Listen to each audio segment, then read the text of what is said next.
नमस्कार बंधुरा आमिष पेले निरामिष परिवारे आपनादेर सबाइके स्वागत जानिए और नवबर्षेर अग्रिम शुभेच्छा और भालोबासा जानिए आबारो एकटा नतून रेसिपि निये चले एलाम निरामिष मोमो।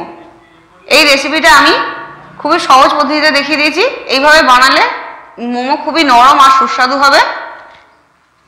আসুন দেখে নিই কিভাবে বানাই। এর জন্য আমি 2 কাপ ময়দা নিয়ে নিয়েছি। ময়দাতে সামান্য পরিমাণ চিনি, পরিমাণ মতন সামান্য একটু নুন দিয়ে, সামান্য 1 চামচের মতন সাদা তেল দিয়ে একটা নরম ডো বানিয়ে নিয়েছি। এটা 10 মিনিট রেখে দিলাম। রেখে দিয়ে কড়াতে সাদা তেল দিয়ে প্রথমে কাঁচা লঙ্কা দিয়ে দিলাম, একটু কড়াইশুঁটি দিলাম, 1 মুঠো দিলাম ক্যাপসিকাম, 1 মুঠোর থেকে একটু কম দিলাম বিনস, 1 মুঠো গাজর গ্রেট করা, 1 মুঠো বাঁধাকপি গ্রেট করা আর সামান্য একটু আদা দিয়ে এটা ভালো করে সবজিগুলো কষিয়ে নেব। এই পুরটা অবশ্যই একটু মাঝারি আঁচে হালকা আঁচে ভালো করে ভেজে নেবেন। এবার অরিগানো দিয়ে দিলাম আর গোলমরিচ দিলাম স্বাদ অনুযায়ী, আপনারা যেমন ঝাল খাবেন সেই অনুযায়ী দেবেন। দিয়ে ভালো করে কষিয়ে নিয়ে স্বাদ মতো নুন দিয়ে দিলাম। দিয়ে মিনিট খানেক এইভাবে সবজিগুলো ভালো করে ভেজে নেব। 1 চামচ দিয়ে দিলাম সয়া সস, সামান্য একটু হলুদ বাটা দিয়ে দিলাম। দিয়ে ভালো করে মিশিয়ে নিয়ে আরও একটু গোলমরিচ আর 1/2 চামচের মতন গরম মশলা গুঁড়ো দিয়ে দিলাম। দিয়ে ভালো করে মিশিয়ে নিয়ে এটা নাড়াচাড়া করে নামিয়ে নেব। সামান্য একটু স্বাদ অনুযায়ী নুন দিয়ে দিলাম আর একটু চিনি দিয়ে দিলাম। চিনিটা অবশ্যই আপনারা বুঝে শুনে দেবেন। একটু ময়দা গুলে নিয়েছিলাম, সেই ময়দা গোলাটা এর মধ্যে দিয়ে দিলাম যাতে সমস্ত সবজির সঙ্গে ভালোভাবে সমস্ত সবজি মিশে যায়। পুরটা এইভাবে বানালে কোনো পুর আপনার বেরিয়ে যাবে না মোমোতে। ওই জন্য এবার মোমোটা সবজিটা ঠান্ডা করে নিয়ে এইভাবে আমি সমস্ত লেচির মধ্যে পুরটা ভরে নেব। এভাবে ছোট্ট ছোট্ট যতটা পারবেন ছোট ছোট করবেন।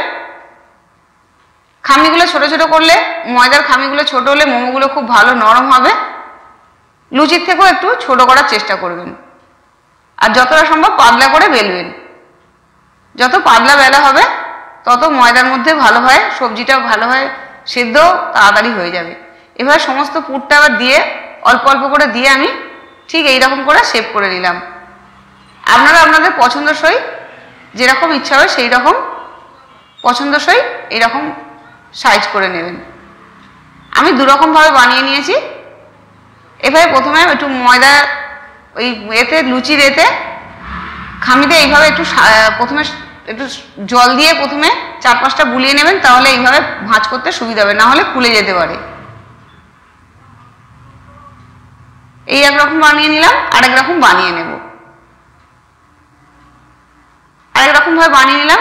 এটা ঠিক বানিয়ে নিলাম আপনাদের পিঠের মতন। যখন এইভাবে ভাঁজ করবেন ভেতরে পুরটা দেওয়ার পরে তখন একটু জল বুলিয়ে নেবেন ময়দার 4-5টা, লুচির 4-5টা, তাহলে দেখবেন খুলে যাচ্ছে না। এভাবে সমস্ত আমি মোমোগুলো বানিয়ে নিয়ে তারপর ফিরে আসছি। সমস্ত মোমো বানানোর পরে একটু সাদা তেল দিয়ে সমস্ত মোমোর ওপর আমি একটু মাখিয়ে নিলাম যাতে যখন সেদ্ধ হবে তখন কারোর সঙ্গে কারোর গায়ে না লেগে আটকে যায়। আর যে বাটিটায় করবো সেই ঝাঁঝির বাটিটার চারপাশেও একটু সাদা তেল দিয়ে মোমোগুলো আমি এভাবে বসিয়ে দিলাম।